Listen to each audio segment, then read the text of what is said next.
గత ప్రభుత్వం కాళేశ్వరం ప్రాజెక్టు మీద పెట్టిన శ్రద్ధలో 20% పెట్టిన ఎస్ఎల్పీసీ పూర్తయ్యేదని మండలి చైర్మన్ గుత్తా సుఖేందర్ రెడ్డి విమర్శించారు. సొరంగ మార్గంకు టైం పడుతుందని మొదట్లో లిఫ్ట్ అనుకున్నాం అని తెలిపారు.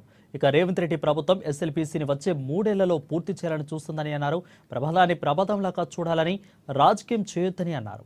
ఎందుకంటే ముందు పవర్ హౌస్లో ప్రమాదం జరగలేదా, కాళేశ్వరంలో జనాలు చనిపోలేదా అని ప్రశ్నించారు.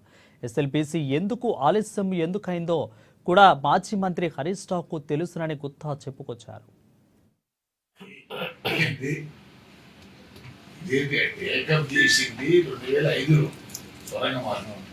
మేము 2095లోనే ఎన్టీ రామారావు 83లో ఈ సొరంగం లిఫ్ట్ అనే పంచాయతీ తెచ్చకుండా ఈ పంచాయతీ దగ్గరనే ఆలోచనతోనే కామన్ పాయింట్ దగ్గర కాలువ పనులు ప్రారంభించింది.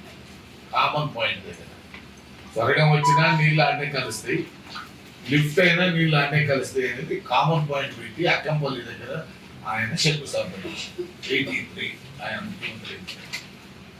ఆ తర్వాత 89లో ప్రభుత్వం పోయినాక నెదురుమల్లి జనార్దన్ రెడ్డి గారు వాళ్ళు కాంగ్రెస్ గవర్నమెంట్ వచ్చినప్పుడు అప్పుడు దీన్ని కొంత పక్కకు పెట్టమాట అసలు దానప్పుడే కదా జలసాధన సమితి వచ్చింది. ఆ తర్వాత 90లో తిరిగి ఎన్టీ రామారావు గారు వచ్చిన తర్వాత నేను ప్రారంభించిన పనులు యథావిధిగా కొనసాగాలన్నాడు. తర్వాత చంద్రబాబు నాయుడు గారు ముఖ్యమంత్రి అయినాడు. ఆయన వచ్చిన తర్వాత మా కమిటీ ఇచ్చినాడు. మహబూబాబాద్ జిల్లా డోనకల్ నియోజకవర్గంలో సాగునీరు అందక అన్నదాత హరిగోస